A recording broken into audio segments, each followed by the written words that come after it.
afternoon, ladies and gentlemen. Thank you for coming to this press briefing jointly hosted by UNESCO International Hydrological Program and Swedish International Development Cooperation Agency. And this press briefing is to inform you about the launching of a UNESCO project on emerging pollutants in water and wastewater. This project is fully funded by Sweden, Swedish International Development Cooperation Agency. And the importance of this press briefing is to inform you about why this topic is important and why UNESCO is at the forefront of addressing this new water quality challenge at the global level.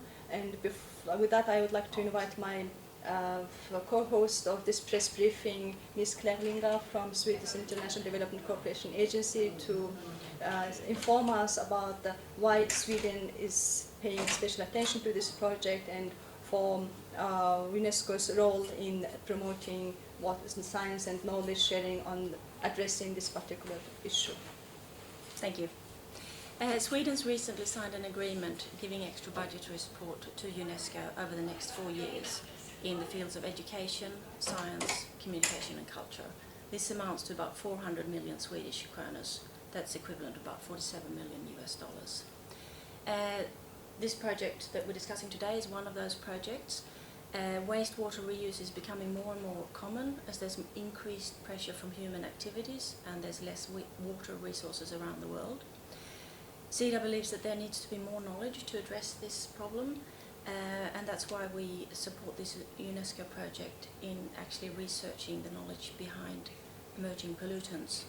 It's also very important that this knowledge feeds into policy and regulation, which is also part of this project. Thanks. Thank you. Now I would like to present the project itself and what it is it about. Well, the project is entitled Emerging Pollutants in Wastewater Reuse in Developing Countries. This project is implemented by UNESCO Division of Water Sciences under the UNESCO International Initiative on Water Quality. So you may ask why emerging pollutants are a global water challenge. Well, we have to acknowledge that many countries are facing water pollution problems, and the water pollution that we are talking today are mainly primary pollutants, bacteriological pollutants, but this only represents a tiny fraction of pollutants present in water, and there are many more pollutants that can have potentially serious health and environmental impacts because of the wide variety of contaminants. And these include pharmaceuticals, personal care products, pesticides, surfactants, industrial additives, and domestic and industrial chemicals. And we know that today in our societies more than 60 million chemicals are used in our daily lives, and most of them end up in water resources with potential impact on the human health and environment.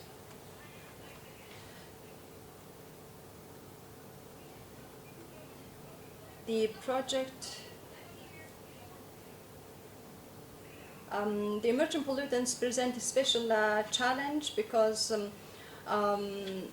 these pollutants are released into water resources from all different spheres of our societies through different activities from our daily lives, industrial activities, as well as agricultural activities, and from urban areas. So water resources, surface waters and rivers ultimately serve as sink of these pollutants, and then when we use water for drinking or other purposes from these water resources, we also are exposed to these contaminants.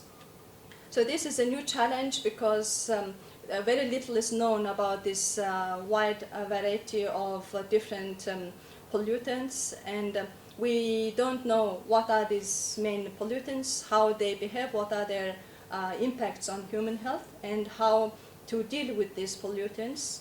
We have very little data and scientific information. In both developed and developing countries, there is lack of adequate regulatory and policy frameworks, as well as preventive and precautionary measures. To tackle this problem, we need to have innovative technologies and solutions, and this is also one of the challenges that many developing countries face, because developing countries need to have access to innovative knowledge and technologies. And last but not least, this issue is not only pertinent to the water sector, this issue touches upon all other sectors, including human health, food security, industrial and economic activities, as well as ecosystems. So this is an issue which needs immediate attention at all levels, from scientific to political and the general public. So what the purpose of this press briefing is also to inform the general public about the importance of addressing this new challenge.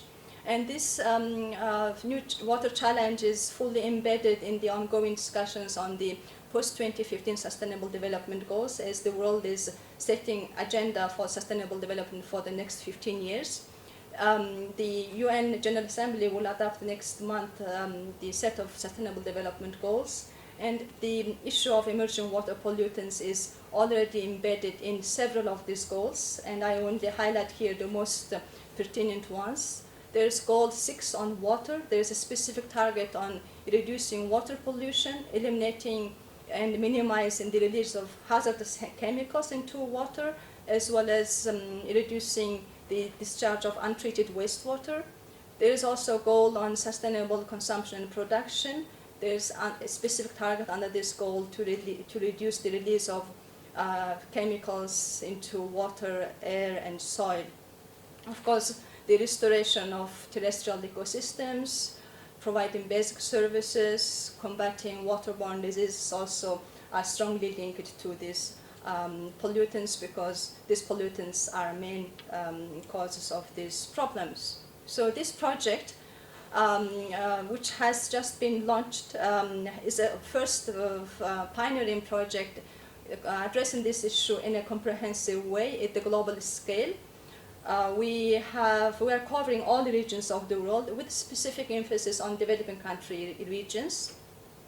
The main objective of this project is to support UNESCO member states, countries, to strengthen their scientific, technological, and policy capacities to manage human health as well as environmental risks caused by these pollutants, and in order to promote water security, enhance water security, safe reuse of wastewater, which will ultimately lead to enhanced water and food security at the national level to contribute towards sustainable development.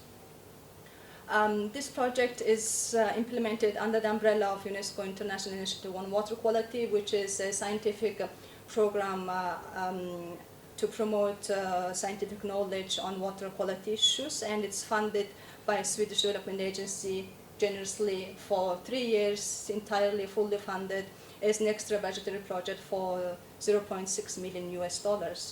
So, being a comprehensive project, we have different components addressing this issue. The first component is to start with what we know and what we should know. So this is to focus on strengthening scientific research and policy on this topic. Second component focuses on once we know what we know, we would like also to disseminate and share this scientific knowledge between different countries and regions in the world. And ultimately, we also would like to enhance capacity building and raise awareness on this issue, not only in the water sector, but also for the stakeholders of other sectors. And the main conclusions of the project will be presented in a major international conference at the end of the project in 2018. So the project has just launched, and we have identified the selected case studies under the project. We have selected 16 case studies which are aimed to stock taking the existing knowledge on this issue in different parts of the world. We have case studies covering all different aspects of this problem, from hydrological, environmental, ecological, socio-economical, policy, and regulatory aspects. And also we have case studies addressing the different compartments of the hydrological and environmental cycle, how these pollutants are present in water, wastewater, sludge, and soil as well. So I just would like to highlight here some of the case studies. We have one case study in on the effects of pharmaceutical pollution on aquatic habitat in Lagos Lagoon in Nigeria. and their potential ecotoxicological effects. And this case study is led by Lagos State University, and it is actually going to analyze the impacts of the pharmaceuticals used in the cities around the lagoon on the fish habitat of the lagoon. We also have a case study, regional case study on the Baltic Sea region, and this is going to be the first assessment of the presence of pharmaceuticals in the Baltic Sea, where there will be status report on the pharmaceuticals in marine and coastal waters in the Baltic region. We also have a case study on the impacts of pesticides on wetlands, and this specific case study focuses on the Kilauea National Park, which is a UNESCO World Heritage Site in India. And so even though the activities, the use of chemicals or other pharmaceuticals take place outside a certain area, the impacts can go beyond the area, so this issue needs to be addressed at all levels. So the project is just starting, so we will in the next 3 years will continue with different activities, and the more results from the case studies will be presented in due course, and you can have more information on the project brochure. Thank you very much, and we are ready to take questions. Yeah. Regarding the case study in Nigeria, you said you were working with the Lagos State University? Yes. Okay.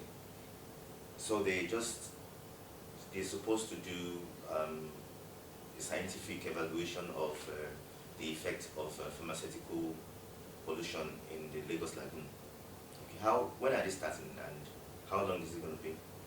So the case studies have started just last month, but the case studies build on existing scientific on what they have done, and we would like to also build on the existing knowledge and to see what should be done in the future. So there is already preliminary result of the studies have been conducted previously, and that already indicates the importance of addressing this issue.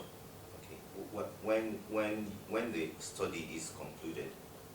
The case studies will be concluded by the first half of the next year, and we will release the report. And according to the preliminary results from the research done by the Lagos State University in the past, they have already seen that the impacts of certain pharmaceuticals on fish can be significant. So what is going to be the recommendation? Is there going to be just a recommendation, or is there going to be effort to, bring the perpetrators of the pharmaceutical companies to justice, or what is going to happen after that? Yeah. So this issue is quite new, and there is, as I said previously, there's lack of awareness on this topic among all the stakeholders, including policymakers. So this case study proposes to actually have scientific knowledge and evidence on the importance of the issue. So once we have scientific evidence, we can convince policymakers to implement, to put in place policies to address this particular challenge. And of course, the scientific evidence will also propose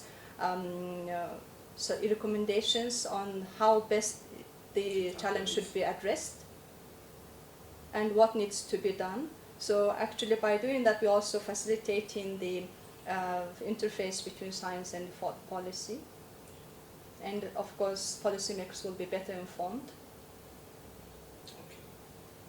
I'm sorry, from Sida. Yeah, please. Yes. I just want to get this correctly. You mentioned that the project in all the 6 case studies that you have is worth $47 million. $47 million, yes. $47 million. Over 4 years. Over 4 years? Yeah, some of them are over 3 years, and the large part is over 4 years. Okay.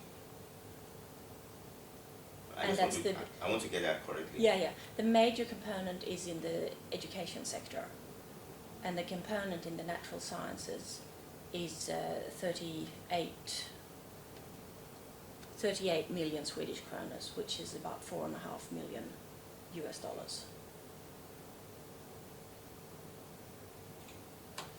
Your name? Claire Linga. Okay, clear. I'll give you. I'll get you that. Yeah, good. Thanks. Thank you. Thank you very much. And this is actually the first major water project funded by Sweden by UNESCO. So it is also Sweden, UNESCO. Yeah. Yeah. So Sweden is a long time collaborator with UNESCO, but this particular project is in the field of one of the first two in the field of water sciences. And UNESCO is the pioneering organization tackling this issue at the global level. Let's see. Tack. Tack så mycket. I'm trying to remember